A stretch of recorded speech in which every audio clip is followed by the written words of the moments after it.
الحمد لله شارع الأحكام جاعل النور والظلام أشهد أن لا إله إلا الله وحده لا شريك له ذو الجلال والإكرام وأشهد أن سيدنا محمدا عبده ورسوله الداعي إلى الدار السلام اللهم فصل وسلم وبارك على سيدنا محمد وعلى آله وأصحابه أجمعين أما بعد عباد الله أوصيكم ونفسي بتقوى الله وطاعته لعلكم تفلحون قال الله تعالى في كتابه الكريم أعوذ بالله من الشيطان الرجيم إن الذين آمنوا والذين هاجروا وجاهدوا في سبيل الله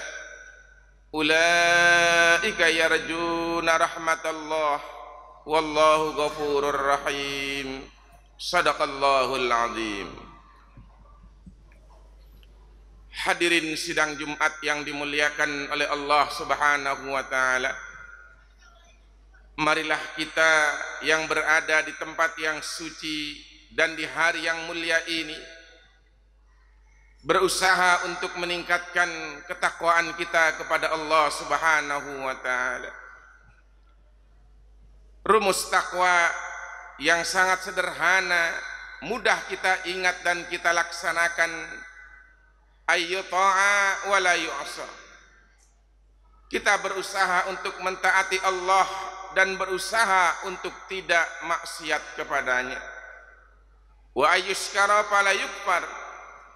Kita berusaha untuk mensyukuri segala nikmatnya dan kita berusaha untuk tidak mengkufurinya.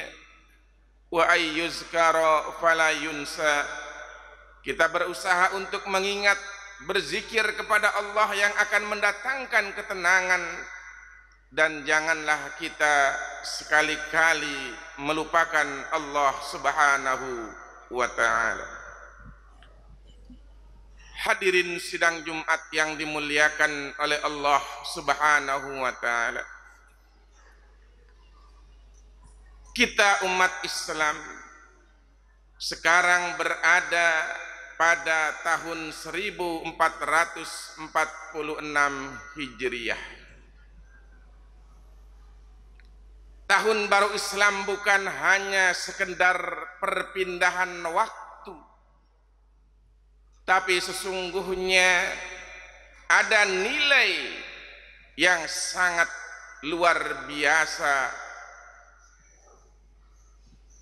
Oleh karena itu, pertanyaan pertama yang dapat kita pertanyakan adalah, kenapa tahun Islam dinamakan dengan Hijriyah, bukan dengan nama yang lain? Ketika Umar bin Khattab akan memutuskan apa yang terbaik untuk tahun Islam, maka ada 3 penamaan. Yang pertama disandarkan kepada Maulid Nabi atau kelahiran Nabi. Yang kedua adalah disandarkan kepada peristiwa Isra dan Mi'raj. Dan yang ketiga adalah disandarkan kepada hijrahnya Nabi dengan para sahabat dari kota Mekah ke kota Madinah.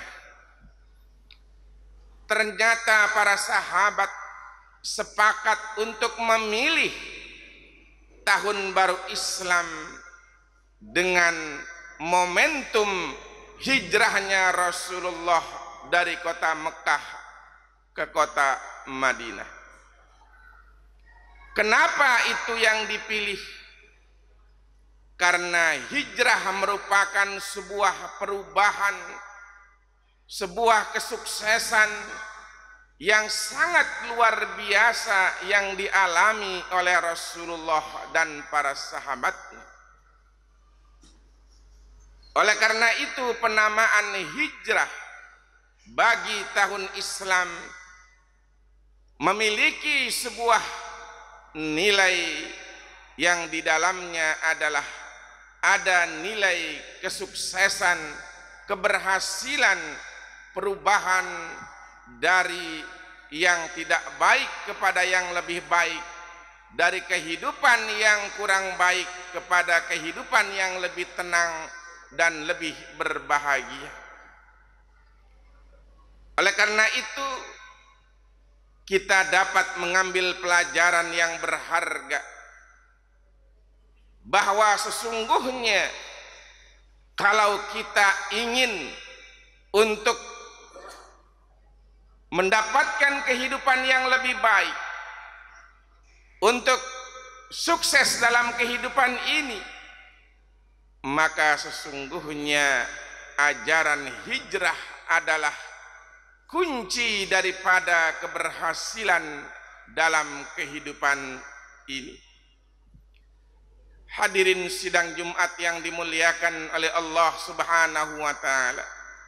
Pelajaran pertama yang harus kita ambil adalah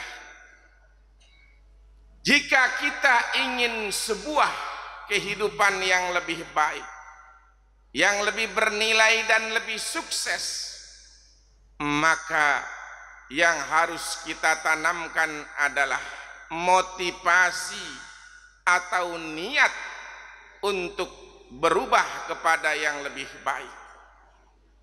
Dan ini dicerminkan pada hijrahnya Rasulullah ketika beliau akan memberangkatkan para sahabatnya, maka beliau mengatakan innamal a'malu binniyat faman kanat hijratuhu ilallahi wa rasulih fa hijratuhu ilallahi wa rasulih wa man kanat hijratuhu ila dunya yusibuha aw imra'atin yankihuha fa hijratuhu ila ma hajaru ilaih. Ingatlah para sahabat bahwa semua perbuatan tergantung pada niat dan motivasi kita semua.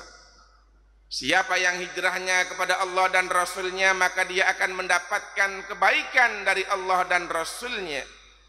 Tapi siapa yang niatnya karena untuk dunia, untuk berdagang atau ingin wanita yang akan dinikahinya, maka yang dia dapatkan adalah apa yang dia inginkan dan niatkan tersebut.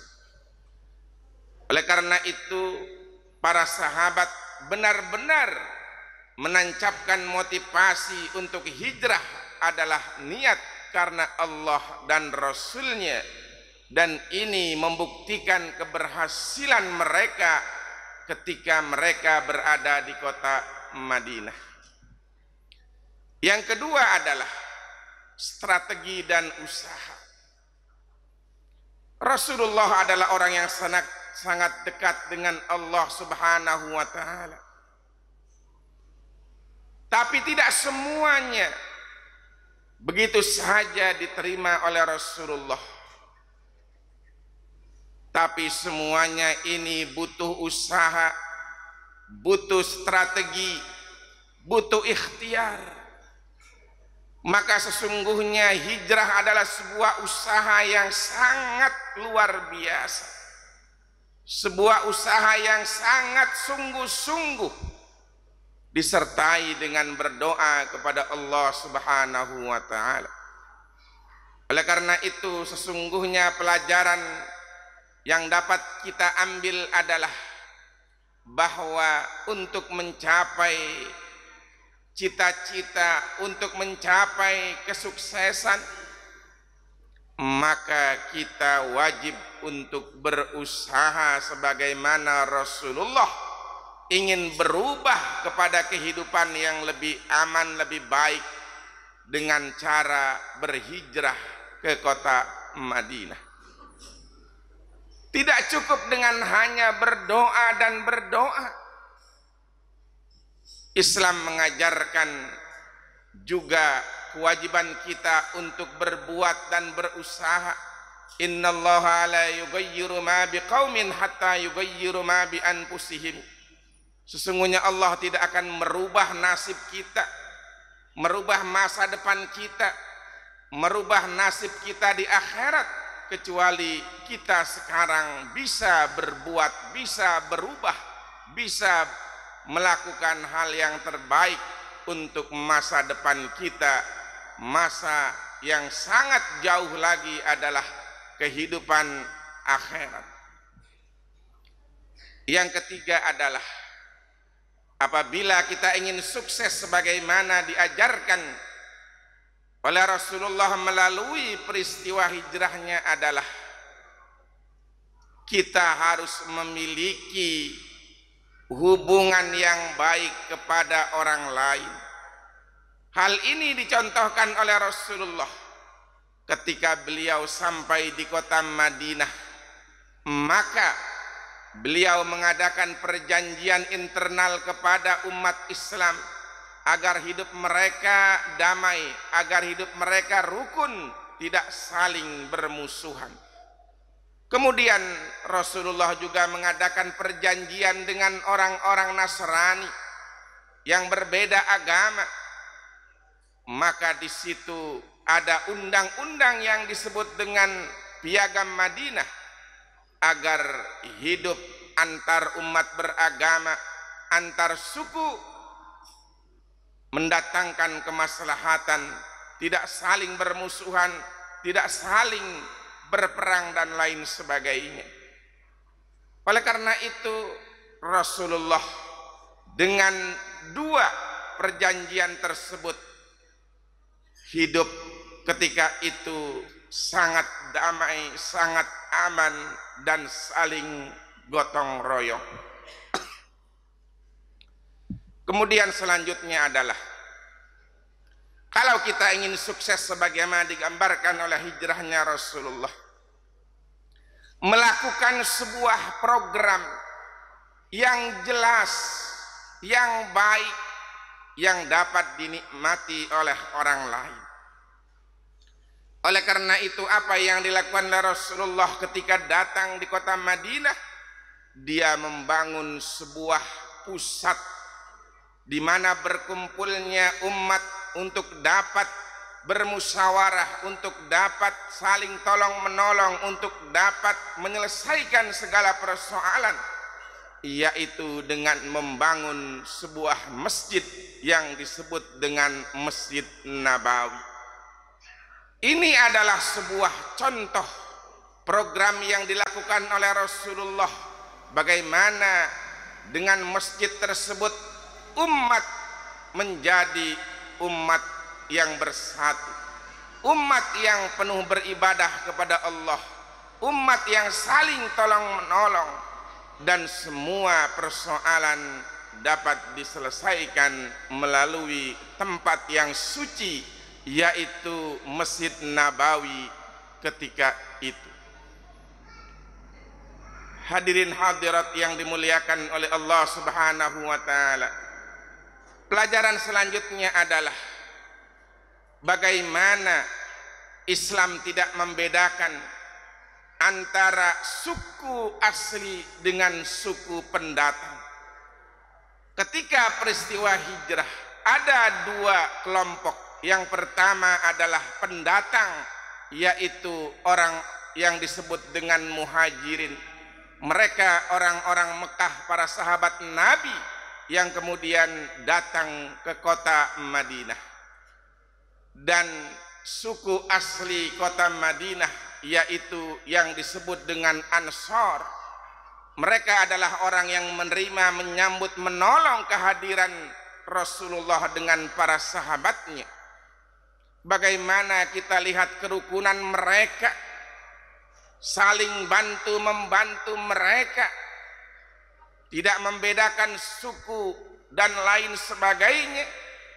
Mereka hidup saling tolong menolong, mereka hidup sangat rukun, mereka tidak mempersalahkan dari mana dia berada, tapi dengan tekad niat hijrahnya itu adalah karena Allah dan Rasulnya, maka kehidupan orang-orang muhajirin, pendatang dengan suku aslinya yaitu orang-orang Ansor, hidup dengan sangat rukun, sangat damai, dan sangat menghasilkan sebuah persatuan yang Islam ketika itu menyebar ke suku-suku Arab dengan cepat, dan Islam menjadi sebuah agama yang sangat diterima oleh orang-orang Madinah dan suku-suku di sekitarnya. Hadirin sidang Jumat yang dimuliakan oleh Allah Subhanahu wa taala. Oleh karena itu sesungguhnya kalau kita mengambil pelajaran dari hijrah, yaitu tekad kita untuk hidup yang lebih baik, hidup yang lebih bahagia untuk hari esok, untuk bulan depan, untuk tahun depan, bahkan untuk hidup setelah mati.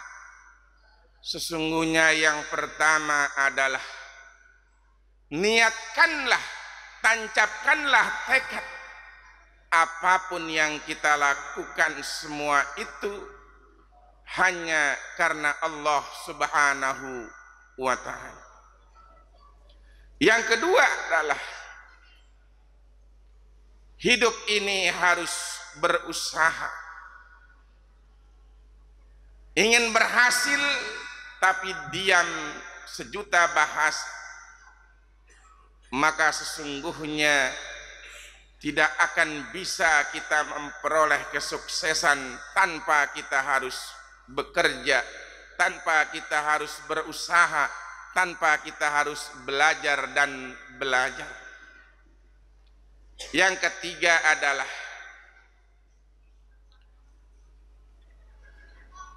dapatkanlah atau perbaikilah hubungan kita sesama orang lain, tanpa melihat agamanya, tanpa melihat sukunya, maka sesungguhnya kita akan bisa memperoleh kesuksesan kalau kita mampu untuk memiliki hubungan yang baik kepada orang lain. Duribat alaihimu zillatu aynama asukifu illa bihablim minallah wa hablim minan nas. Kita akan mendapatkan kehinaan di mana saja kecuali kita melakukan hubungan baik kepada Allah dan kepada sesama manusia. Dan yang keempat adalah kita lakukan sesuatu sesuai dengan kemampuan kita. Pastikanlah apa yang kita perbuat itu adalah kebaikan yang akan mendatangkan kemaslahatan dan akan mendapatkan pahala dan ridho dari Allah Subhanahu wa ta'ala. Maka dengan demikian sekali lagi bahwa tahun baru Islam adalah tahun kesuksesan. Tahun baru Islam adalah tahun perubahan bagi kita untuk hidup lebih baik, untuk hidup lebih bahagia, dan akhirnya kita mengakhiri kehidupan yang fana ini dalam keadaan husnul khatimah, mendapatkan ridha dan surga dari Allah Subhanahu wa ta'ala. Mudah-mudahan sekali lagi detik per detik umur kita akan berkurang dan kita akan sampai kepada ajal yang telah ditentukan oleh Allah Subhanahu wa ta'ala. Maka sesungguhnya marilah kita untuk berubah kepada hal yang lebih baik, kepada hal yang diridhoi oleh Allah Subhanahu wa ta'ala, sebagaimana hal itu dicontohkan oleh Rasulullah melalui hijrahnya dari kota Mekah dan ke kota Madinah, yang menghasilkan, dicatat oleh sejarah, sebuah keberhasilan yang sangat spektakuler, sebuah usaha yang sangat mulia, sebuah prestasi yang sampai saat ini dapat kita petik buahnya dan kita ambil manfaatnya. Oleh karena itu, tanpa ada hijrah, perubahan dalam diri kita untuk kehidupan yang lebih baik dengan usaha yang sungguh-sungguh, maka sesungguhnya tidak ada artinya hidup ini, maka kita akan selalu terperosok dalam keterbelakangan dan kita tidak akan mampu mencapai sebuah prestasi yang kita inginkan, yaitu Rabbana atina fid dunya hasanah wa fil akhirati hasanah wa qina azabannar. Hidup di dunia dalam keadaan baik dan bahagia, begitu pula kehidupan akhirat, insya Allah kita dalam keadaan baik dan bahagia dan terhindar dari siksa api neraka. Barakallahu li wa lakum fil Qur'anil azim wa nafa'ani wa iyyakum bima fihi minal ayati wa dzikril hakim wa taqabbala minna wa minkum tilawatahu innahu huwal ghafurur rahim.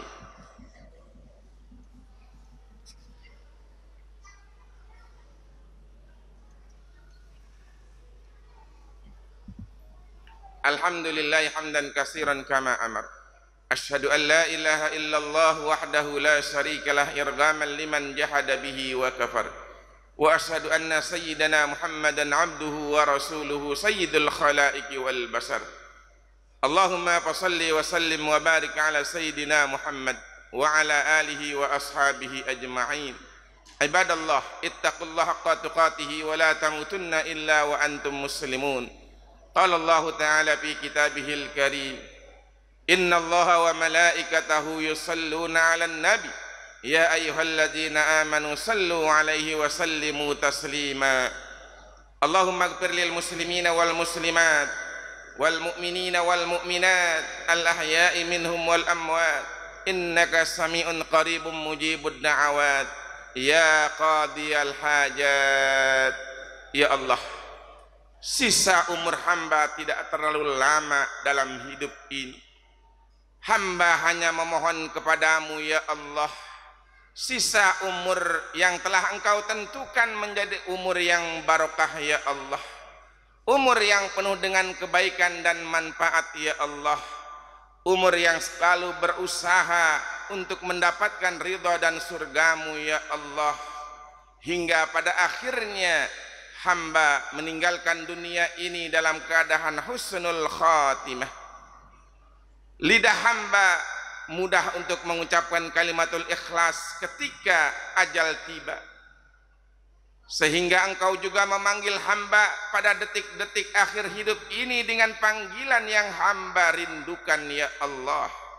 Ya ayyatuhan nafsul mutmainnah irji'i ila rabbiki radiyatan mardiyah. Wahai jiwa-jiwa yang tenang dengan semangat hijrahnya, kembalilah engkau ke haribaan Tuhanmu dalam keadaan ridha dan diridhai. Fadkhuli fi ibadi, wahai jiwa-jiwa yang tenang dengan hijrahnya, masuklah engkau ke dalam hamba pilihanku dari para nabi, para syuhada, para solihin dan siddiqin. Wadkhuli jannati, wahai jiwa-jiwa yang tenang, yang penuh dengan semangat untuk kebaikan, masuklah engkau ke dalam surgaku yang penuh dengan kenikmatan. Rabbana atina fid dunya hasanah wa fil akhirati hasanah wa qina azabannar. Ibadallah, innallaha ya'muru bil 'adli wal ihsan wa ita'i dzil qurba wa yanha 'anil fahsya'i wal munkari wal baghi ya'idukum la'allakum tadhakkarun. Fadhkurullahal 'azima yadhkurkum washkuruhu 'ala ni'amihi yazidkum wa la dzikrullahi akbar.